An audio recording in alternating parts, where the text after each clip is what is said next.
The Lord is King, your Lord and King adore. Rejoice, give thanks and sing and triumph evermore. Lift up your heart, lift up your voice, rejoice again, I say.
Nakita natin sa unang session natin ang kahalagahan ng mga kasangkapan ng biyaya, especially as we are talking about sanctification, becoming holy. Kung tayo magpapakabanal, ang biyaya ay galing sa Diyos mismo, pero inaasahan na tayo ay gumamit ng mga kasangkapan na sa kanyang kabutihang loob ay ibinigay niya sa atin na gamitin ng may disiplina, consistency, and regularity, and that is how one of the, ang sinabi ko nga, that completes the cycle of holiness is when you execute it by engaging in the means of grace. Now, we cannot deal with all the means of grace that God in His goodness has provided us.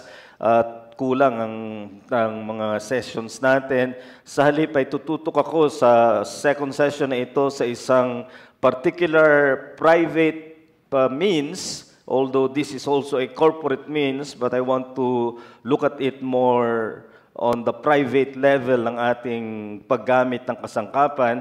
And in the third session, the Lord willing, we will be looking at more corporate means. So para mapagsama natin yung sinabi kong huwag paghiwalayin, but they must be in combination, the private and the corporate. So we will be addressing the subject of prayer. At pag ginamit natin ang prayer, again, a very vast subject. We cannot deal with everything that the Bible teaches concerning prayer. But there is one thing that many people who have begun to understand the sovereignty of God, those who are beginning to deal with Reformed theology, would have learned something that often is in their mind a contradiction of prayer. Sa kanilang pagpananaw, kung maniniwala ka sa pagkasoberano ng Diyos, ay parang ano pa ang panalangin. And this particularly pertains to the idea of providence. So how are we to believe in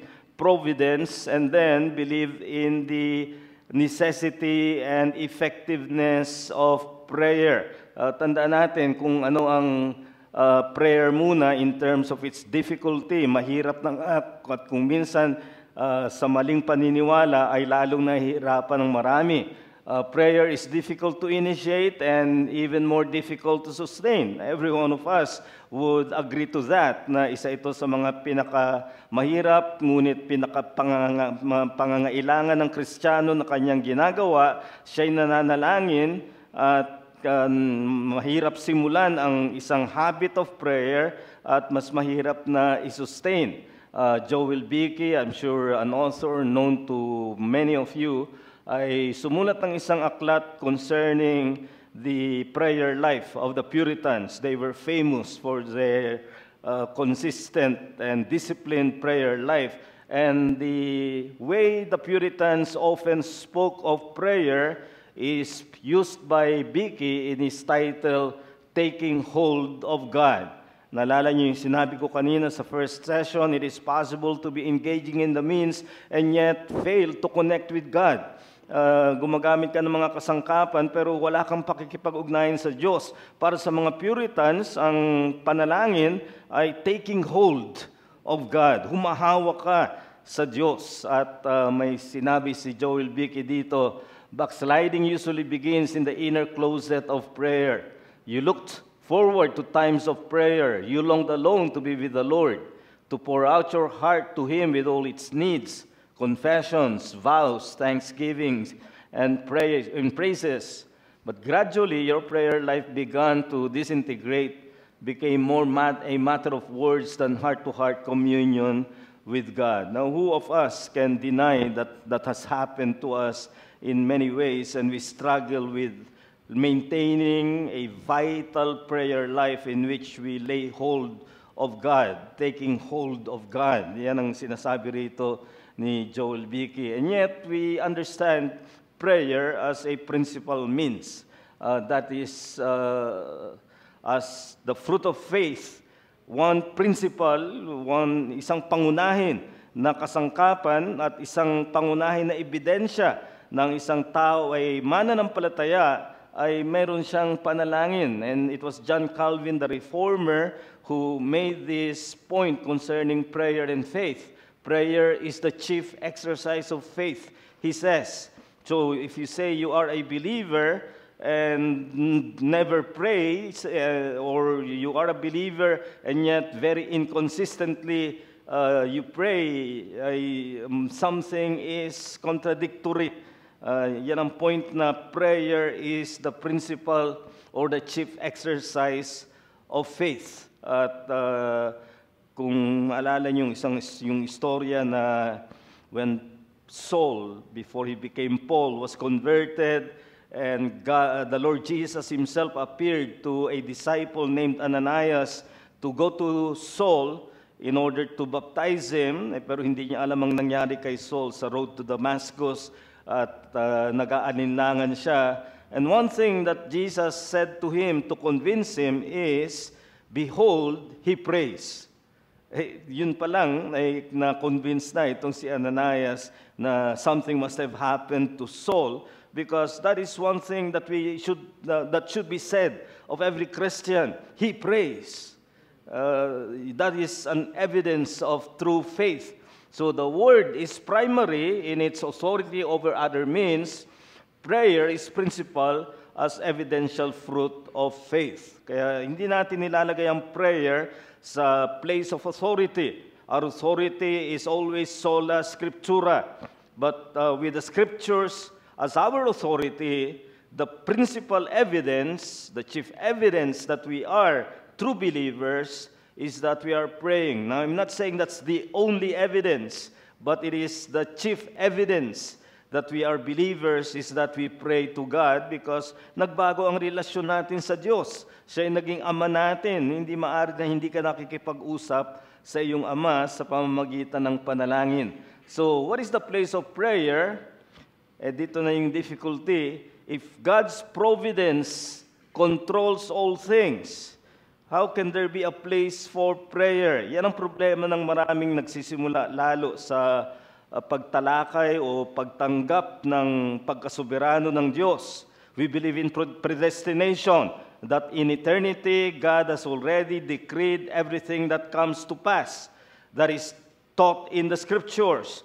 Providence is the historical and experiential outworking of what God has predestined. So lahat ng mga nangyayari ay nangyayari ayon sa pagsasakatuparan ng layunin ng Diyos na kanyang tinakda na mula pa nung kawalang hanggan. Pero providence is different because it is on the level of history and of experience. Yan ngayon ang problema. If providence is true, God is working out whatever He has purposed, edi tapos na. Ano pang papel na manalangin tayo na may mangyari? Tinakda na pala ng Panginoon kung anong mangyayari, kung anong hindi mangyayari, and people then find difficulty in reconciling the place of providence and then the place of prayer. So there are two extreme positions that have been taken in order to reconcile or somewhat believe in providence while at the same time seeing a place for prayer. There are those on one extreme who say that prayers or lack of them do not have bearing on providence. Walang gagawin ng panalangin mo at tinakda na yan ng Diyos. Manalangin ka man o hindi, mangyayari at mangyayari kung ano man ang itinakda ng Diyos at isa sa katuparan niya sa kanyang providensya. So sa kanilang palagay, what is the place of prayer? If you believe in the providence of God, providence has no connection to means to achieve God's purpose. And that's their thinking on prayer. It is not a means to carry out the providence of God because it's already mandated from eternity past. So the place of prayer are just to honor God and to build up one's faith. So yan ang sinasabi nila, huwag mo nang ipanalangin kung anong mangyayari dahil tinakda na ng Panginoon yan. Nananalangin lang tayo para parangalan siya, para tayo ay lumago sa ating patibayin natin ang ating pananampalataya.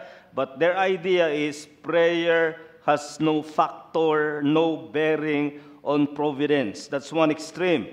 The other extreme are those who say that providence is contingent upon prayers or lack of them.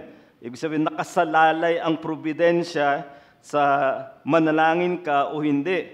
Sa mga katuwid, contingent ang ibig sabihin niyan ay baka sakali. Nagpapakasakali sila na ito ang gawin ng Panginoon. Wala siyang determined purpose kung anong mangyayari. Wala siyang determined decree kung anong mangyayari. Mangyayari kung pinanalangin mo, hindi mangyayari kung hindi mo pinanalangin. At everything depends on prayer. So the idea here is God's will may be realized or frustrated depending on the prayers of the saints. Now, hindi ko lang kung meron sa inyong familiar kay Frank Peretti. Frank Peretti is a famous Christian novelist. Gumawa siya ng ilang nobela na nakatutok sa labanan ng mga anghel, angelic warfare. At yung angels of God versus fallen angels, naglalaban daw yan. At yung kalalabasan ng labanan ay nakadepende kung nananalangin ang mga Kristiyano sa lupa. Kapag nangkulang sila ng panalangin, matatalo yung God's angels. Pag nanalangin sila, matatalo yung fallen angels. So nakabitin doon sa pananalangin. Yan yung idea na providence is contingent. It's not something ordained. It's something that may happen or may not happen based on the prayers of God's people. So prayers then become key to success and maybe failure of the purpose of God. At kahit maraming mga uri ng mga books on prayer ngayon na ginagawa itong formula for success, how to get money from God. Nung ito'y nagkaroon ng second edition, dinagdagan na ng how to get more money from God. Ganyan ang pananaw na nakasalalay sa panalangin kung anong gagawin ng Diyos, na parang naghihintay ang Diyos, mananalangin ba o hindi. So, these are extreme positions, and I'll tell you why. Just like many things that seem contradictory, we try to put God in our own logic. Example, are we to offer the gospel to all sinners? The Bible's answer is clear, yes. God desires all men to be saved. 1 Timothy 2 verse 4. He wants everyone to come to repentance. 2 Peter 3:9. Acts 17:30, He commands all men everywhere to repent. So we offer the gospel to all. Has God chosen those whom He will save? Answer, yes. Chosen before the foundation of the world that we should be holy and conform to the image of His Son. Ephesians 1:4, in love having predestined us, verse 5. So the Bible teaches God has chosen those whom He will save among sinners who do not deserve to be chosen at all, yet God in His grace chose those whom He will save, and yet there is the reality of offering the gospel to all because God desires all men to be saved. Now, try logic to reconcile those two truths. Anong mangyayari? Mamimili ka. Kasi logic will always say, if this is true, this one cannot follow. So, if God has chosen, we cannot invite all. Yan ang hyper-Calvinist position. Sabi naman ng Arminian, if we offer to all, God has not chosen those whom He will save. What are they both trying to do? They are both trying to put God in logic. Now, I'm not against logic. Logic is one of the ways in which we understand the world rationally. But logic is limited because our mind is limited. And how can we put the vastness of the God of Scriptures, the God of creation, how can we even dare to think that we can put Him in the box of our logic and understand Him? No, we cannot. Instead, humility dictates that we accept whatever God says is true. Now, yan ang pananaw natin sa what appears to be contradictory, prayer and providence. Both are taught and both must be accepted, at hindi natin ilalagay sa lohika natin ang Panginoon. So when it comes to prayer and providence, the principle is God's covenant pledges and promises are fulfilled in answer to prayer. So take note, they will be fulfilled, but they are also fulfilled in answer to prayer. We see this in the promise of the covenant blessings in the Old Testament in Ezekiel 36. This is preceded by many I will of God. I will do this for Israel. I will give them the heart of flesh and remove the heart of stone. I will give this, this, this, and this. It's all sovereign I will. And yet in this text in Ezekiel 36:37, this is what the sovereign Lord says. Once again, I will yield to the plea of the house of Israel and do this for them. I will make their people as numerous as sheep. So, sa kahulihan, nilagyan ng papel ang panalangin doon sa mga sinabi ng Diyos na kanyang gagawin, at hindi ito mababaligtad, hindi ito papalya, pero sinabi niya sa kahulihan, ay diringgin ko ang panalangin para sa mga ito ng aking bayan. So what God determines to do for His people, He requires His people to ask of Him or to pray to Him. So God's sovereignty in redemption and the saints' duty to pray are here joined. Dahil yung mga promises dito ay redemptive promises.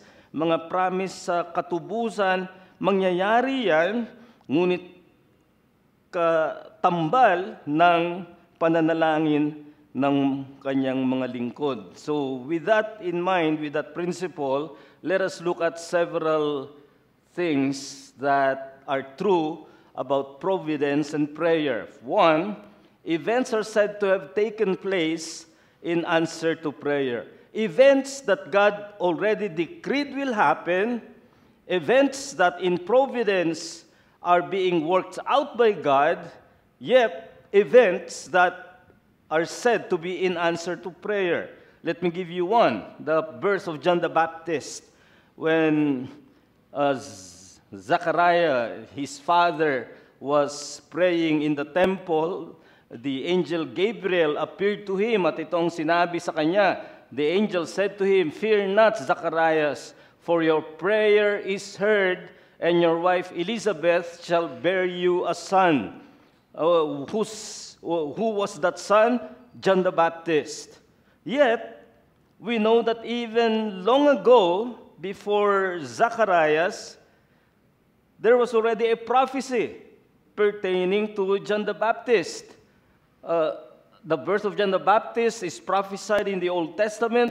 Isaiah 40, a voice is calling, "Clear the way for the Lord in the wilderness, make smooth in the desert a highway for our God." Isaiah was written some 700 years before the New Testament, and here is a promise, a prophecy that in fact John the Baptist will use when people asked him. Yan ang sinagot niya. He cited Isaiah 40 and verse 3.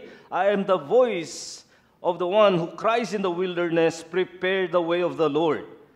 So this was already purposed by God long before it happened, and we can in fact even extrapolate the fact that this must be purposed in eternity past. So decreed, predestined, now in prophecy, but now that it is going to happen, Gabriel, the angel who himself said that he comes from the very throne of God, now tells Zacharias, "The Lord has answered your prayer." Ay, kung mag-logic ka, teka, ano ba talaga? Ito ba'y tinakda? Pinopesiya, at ngayon mangyayari dahil isa sa katuparan ng Diyos, ano man ang kanyang tinakda at nilayon. Ngayon sinasabi ng anghel, kaya mangyayari ito ay sinasagot ang panalangin mo. Which is true. Now, logic will choose. Faith will accept both. So, Gabriel presents it as an answer to prayers of Zacharias and Elizabeth, and hindi na niyo siguro mabasa, but this is from Revelation 8, the unfolding of the seals which will carry out the purpose of God, and one of those factors that unsealed the seals of God ay the prayers of the saints. And the saints here are not yung mga santo ng simbahang Katoliko, kundi lahat ng mga mananampalataya, kasama ang panalangin nila sa pagbubukas ng mga selyo na magpapatupad sa mga layunin ng Diyos. So what we see here, prayers have a vital role in realizing even redemptive events. The coming of John the Baptist was to prepare for that redemptive event of the coming of the Lord Jesus, which is the primary fulfillment, the ultimate fulfillment of the redemptive preparation of the Old Testament. So this is redemptive. And if God answers prayer for redemptive events, you can be sure that He answers prayer for providential events. Yung mga pangkaraniwang nangyayari ay pinangyayari bilang sagot sa panalangin. So that's one thing, events are said to have taken place in answer to prayer. Then tingnan natin pangalawa, events have not taken place for lack of prayers. Ang ibig sabihin niyan, may mabuti sanang mangyayari, pero hindi ipinanalangin at hindi nangyari. And the most familiar verse on that is James 4. You do not have because you do not ask God. When you ask, you do not receive because you ask with wrong motives, that you may spend what you get on your pleasures. So what we see here is that James indicts peoples because of their forceful efforts, di ba? Sagot niya, ang tanong niya, where do wars and fights and quarrels come from among you? Because you do not ask. So, lack of prayers. Their prayer is not genuine, kung manalangin man sila, ay selfish in motives. And that, unfortunately, is descriptive of the kind of prayers many Christians exercise. Yung uri ng panalangin natin ay parang nag-order ka ng menu sa waiter, bigyan mo ko nito at ito at samahan mo ng ganito. That's the kind of prayers many Christians have. No prayer of worship, no prayer for the kingdom, when the Lord's Prayer clearly teach us that our prayers should include kingdom matters. Hallowed be your name, your kingdom come, your will be done on earth as it is in heaven. Ay madalas nakatutok tayo dun sa give us this day our daily bread and maybe forgive us our sins, pero wala yung kingdom concern. So yan yung sinasabi ni James, either you are not praying or when you pray, it's for selfish motives. And the Lord does not answer it. So events of blessing do not happen because of lack of prayers. So blessing may be ready for granting but missed for lack of praying. And again, mamimili ka ba na tinakda na ng Panginoon na huwag mag-bless?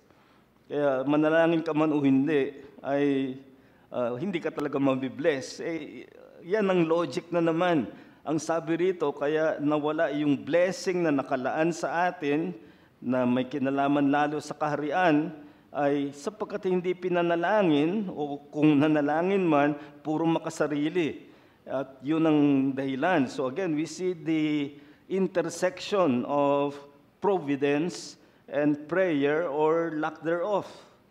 At ikatlo, events have not taken place in answer to prayer. Dito naman, an event of judgment is already to fall on an individual or on a community, but then someone prays, and then it is restrained. So events have not taken place because of prayer. Isang maganda rito sa Amos 7 verse 6, so the Lord relented. Tumutukoy ito sa parusang dadalhin na niya sa Israel. This will not happen either, the sovereign Lord says, and that is because the prophet prayed. Divine judgment was restrained because of the prophet's plea. So may masamang mangyayari, pero pinigil dahil pinanalangin na huwag mangyari ang masamang mangyayari.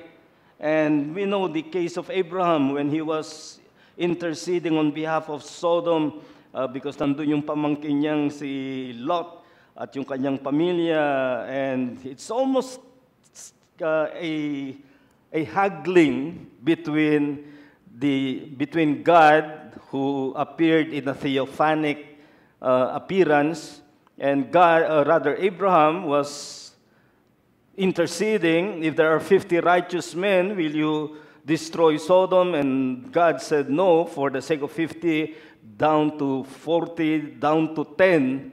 Eh, nung maisip ni Abraham siguro 10, tiyak naman may 10 naman kahit papaano doon. Eh wala pala. Pero dito makikita natin how the prayer of Abraham had the potential of restraining the judgment, but precisely because he stopped at 10, ay nangyari pa rin yung judgment doon sa Sodom. So divine judgment could be restrained in answer to prayer. Intercession for mercy to avert judgment is part of redemption. Do you ever pray, for example, for someone who you know is leading a life of sin. And you know that any time God could judge that man who may be dear to you, and do you pray, God, spare him your just judgment. Save him instead. Ang nakadugtong na katotohanan dyan ay, yes, God may restrain His judgment in answer to prayer. At huwag tayong magsawang manalangin para sa isang gusto nating maligtas. Huwag tayong umatras o magkubli doon sa, kung elect yan, masisave yan. Manalangin man ako, hindi. Pag hindi naman elect yan, ay impyerno yan. Walang dapat ganong attitude, kundi nandun yung attitude na please restrain your judgment. He deserves it, but restrain it, spare him that judgment because you are praying for his salvation. Yan ang sinabi ni Paul sa Romans 10 verse 1. Brethren, my heart's desire and prayer to God for Israel is that they may be saved. And yet, he has just said a few verses before, they are not all Israel who are of Israel. That is, they are not all saved who are in Israel. And yet, his prayer to God, his desire and prayer to God is for Israel to be saved. So, Paul did not put God in a box of logic na kung sinong pinili niya, manalangin man ako at hindi, maliligtas siya. Kung hindi siya napili, ay manalangin man ako at hindi, wala siyang pag-asa. There's no such attitude because God may spare judgment in answer to prayer. Then, ika-apat ay, events have taken place for lack of prayers. Ito naman ay judgment na God could restrain, but for lack of prayers, judgment proceeds. Good example is Ezekiel 22:30. And I sought for a man among them who should build up the wall and stand in the breach before me for the land, that I should not destroy it, but I found none. So, dinidescribe niya ang kondisyon ng Judah with the looming invasion of Babylon, and he describes the weakness of Judah in terms of breach on the wall. Alam niyo, nung panahong yun, the main defense of a city is its wall. Ngayon, merong breach, may siwang doon sa kanilang pader na madaling magiging weak spot for any invading army. But here, the breach on the wall represented the city's vulnerability to invasion, and God himself is said to be seeking for intercessors to avert that judgment. It appears that God himself is the one attacking. He is using Babylon as his instrument for that judgment. But God is saying, I am looking for someone to intercede on behalf of Judah, but his conclusion is, I found none. What do we learn here? Judgment may proceed after failed opportunity for intercession. So, yung magsasabi na kung paparusahan ng Diyos yan, tinakda na niya at isa sa katuparan niya sa kanyang providensya, para ano pang manalangin tayo? Mali ang ganong attitude. Because God is looking precisely for intercessors in order that He may spare His judgment of those who deserve that judgment. But now, dumako tayo sa huling prinsipyo dito. Baka i-congratulate natin ang ating sarili dahil nanalangin tayo kaya nagka-blessing, o nanalangin tayo kaya nawala yung, hindi natuloy ang judgment. The last principle is that prayerfulness is itself the gracious supply of God, but the saint's responsibility. Tungkulin natin, pero kaya tayo nakapananalangin ay dahil ibinibigay ng Diyos sa atin ang diwa ng pananalangin. This is the promise for the covenant blessings of the new covenant anticipated in the Old Testament. In Zechariah 12 and verse 10, I will pour on the house of David and on the inhabitants of Jerusalem the spirit of grace and of supplication. So saan manggagaling yung kanilang pananalangin at paghingi sa Panginoon ay ibubuhos daw niya. Nagkaroon ng katuparan nito sa Pentecoste nang ibuhos niya ang banal na Espiritu at ang isang bunga niyan ay saan mang dako nananalangin ang mga tunay na mga anak ng Diyos. Hindi na nakatutok sa isang lugar, kundi saan man tayo naroon, kung tayo ay mga mananampalataya, binigay sa atin ang banal na Espiritu at isang bunga ng banal na Espiritu ay ang pananalangin. Maging ang pananalangin ay nanggaling sa Panginoon. Now, hindi ibig sabihin niya na hintayin ko na kilusin ako ng Espiritu para bago ako manalangin. Kaya it is the saint's responsibility. Tungkulin natin ito, which means ay yung panalangin ng mga alagad. They ask the Lord to teach them to pray after they heard Him pray. Narinig nila ang Panginoon ng manalangin, at nang marinig nila ang panalangin ng Panginoon, parang hindi sila marunong manalangin. At humiling sila na, Lord, teach us to pray. And that is something that we need to really seek, to be taught how to pray, to be taught what to pray. Romans 8:26 is an often misquoted verse. Madalas marinig kong nire-recite ito na ang sinasabi ay, we do not know how to pray. That's not what it says. You look at Romans 8:26, we do not know what to pray. Makakapananalangin tayo, pero kadalasan ng laman ng panalangin natin, walang kinalaman sa kaharian ng Diyos, puro pang sarili, sariling pagkatao, pangangailangan, sariling pamilya, o maaaring sariling iglesia. Pero walang panalangin na may kinalaman sa pangkalahatan na kalawalhatian ng Diyos sa buong mundo, na kung saan naroon ang kanyang kabuuang iglesia sa iba't ibang dako.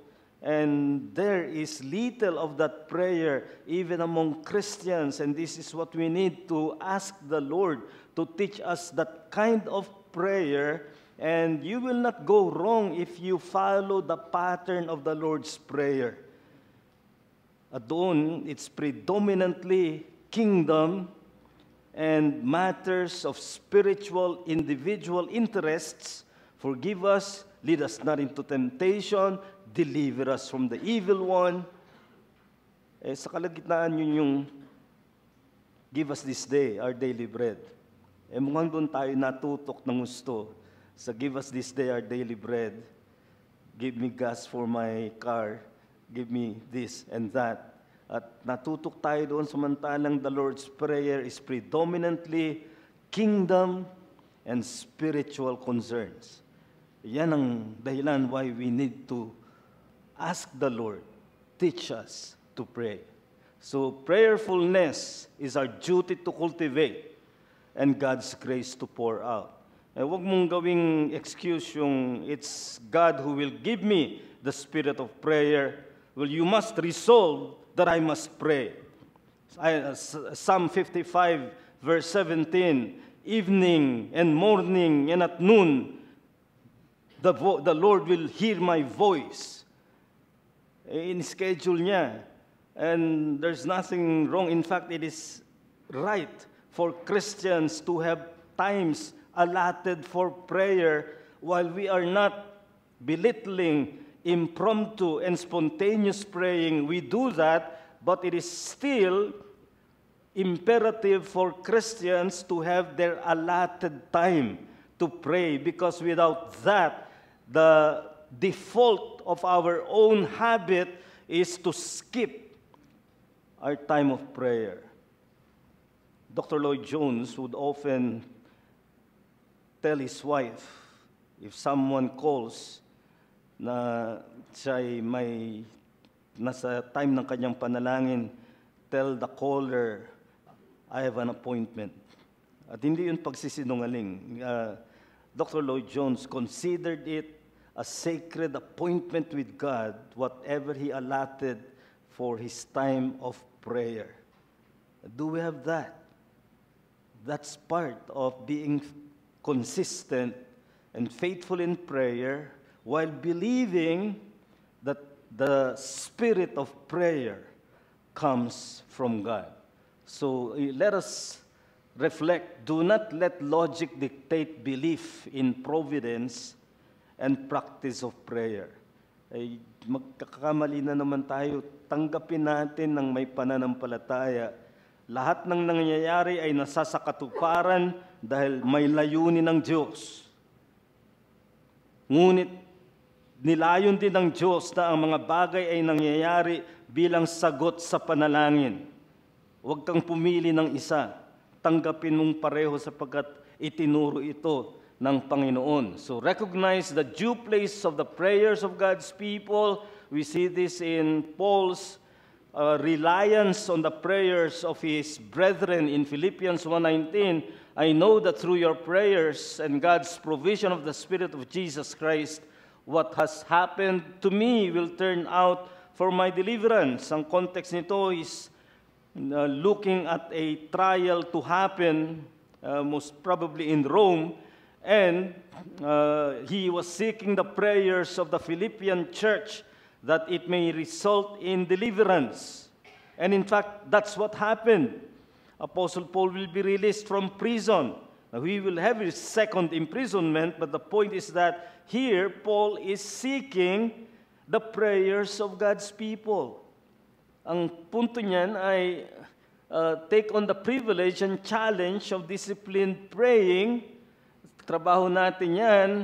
Yung sinabi ng 1 Thessalonians 5:17 na paborito ng marami, pray without ceasing, manalangin kang walang patid, hindi ibig sabihin na wala ka nang ginawa kundi manalangin, kundi ang ibig sabihin ay prayer pervades in all that you do as a believer because you are dependent on God and God is not dependent on us.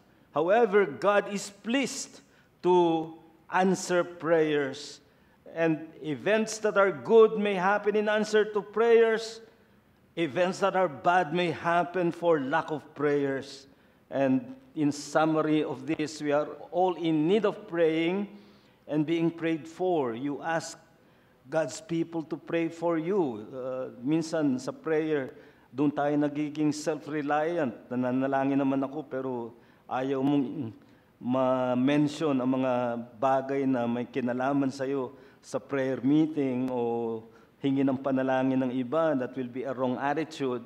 So let us just summarize in order not logic to dictate our belief both in providence and the practice of prayer. There is no place here for self-exaltation in prayer. Sinabi ko na yan kanina, marami nagyayabang sa kanilang panalangin. That is the most ironic spirit. Our prayer should be kingdom-oriented.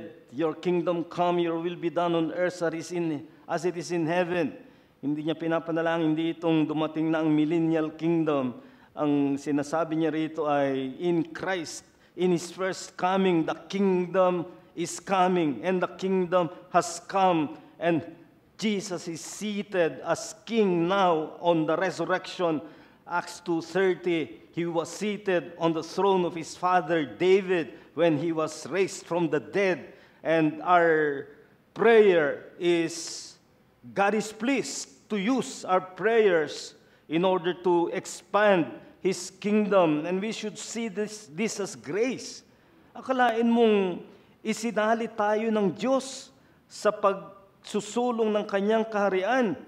Kaya niyang gawing sa sarili lang niya, pero sa Kanyang kabutihang loob, sinabi niya sa iyo at sa akin ay makilahok ka sa aking proyekto ng kaharian at gawin mo ito sa pamamagitan ng panalangin. And when you look at prayer that way, you will not pray in a selfish, carnal way that so many prayers today are characterized by.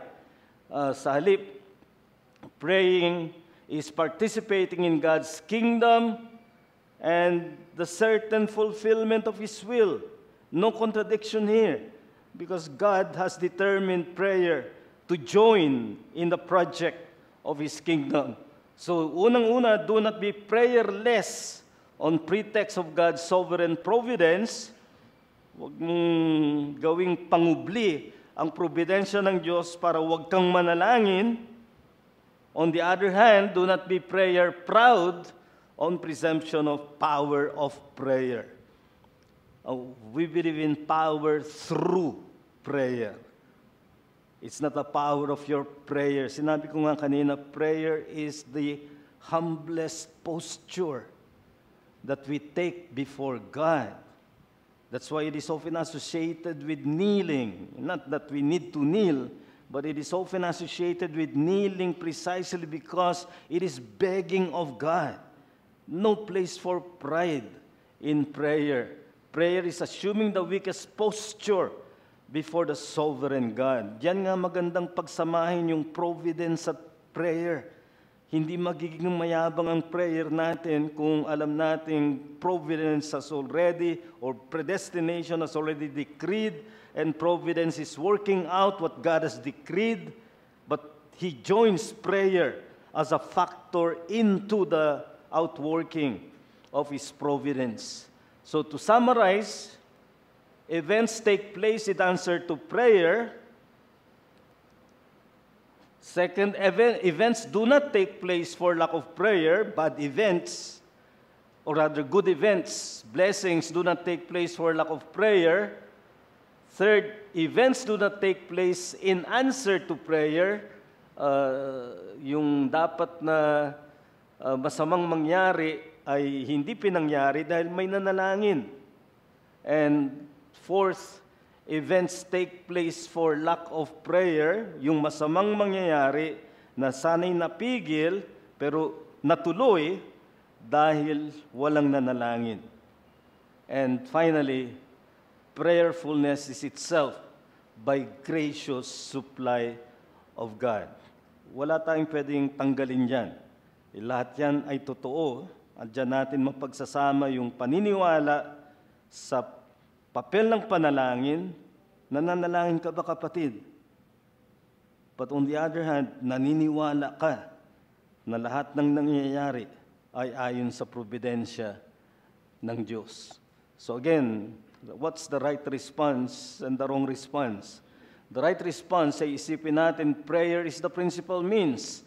At ang tamang attitude, I am so humbled to be included by God in His kingdom work through my prayers. Dapat mahiwagaan ka dyan, mamangha ka dyan, na yung panalangin ko'y isinasama ng Diyos bilang sangkap doon sa kanyang pagsasakatuparan ng kanyang plano sa providensya, at ang magiging behavior ng ganitong diwa, I will by God's grace believe in the providence of God, and prayer is part of His ordained means. Ang maling pag-iisip because of remaining sin, I accept that God's providence is sovereign. It will happen whether I pray or not. At ang magiging behavior niyan, I will pray for my personal needs, but God will take care of His own work in the kingdom that I do not need to pray for them. And that's a very selfish attitude. Appreciate that God has ordained praying people to fulfill His purpose. I-apply mo yan sa sarili mo. God has ordained a praying man, a praying woman, a praying Christian to fulfill what He has already ordained and is working out in providence. No contradiction, rather appreciation of prayer and providence. Let us pray. Dakila naming Diyos, sa hiwaga na ito na aming pinag-aralan, wala nawang katuruan ng iyong salita na aming ilalagay sa aming napakaliit na lohika ng pag-iisip, kundi tanggapin namin ano man ang ipinahayag ng iyong salita. They may sound contradictory to us, but it is because of the limitation of our own minds, the limitation of our own comprehension, and we cannot contain the vastness of your attributes in the little mind that we have, not even through our logic. Kaya tanggapin namin, nawa, ang katotohanan ng probidensya, isinasakatuparan mo ang anumang iyong itinakda at walang makapipigil nito, ngunit sa iyong pagsasakatuparan, isinama mo ang panalangin bilang sangkap sa pagsasakatuparan ng iyong layunin. And may we not occupy ourselves with logical matters to seek to reconcile, but rather by faith to accept that in your goodness you have included us in the project that you have in this world to advance the kingdom of your Son, and we do so through prayer. Make us a praying people, make us praying churches, and make our prayers more that like of the Lord's Prayer, praying for the kingdom, for spiritual matters, and less of our selfish interests. So make us pray and teach us to pray. In Jesus' name we pray these things. Amen.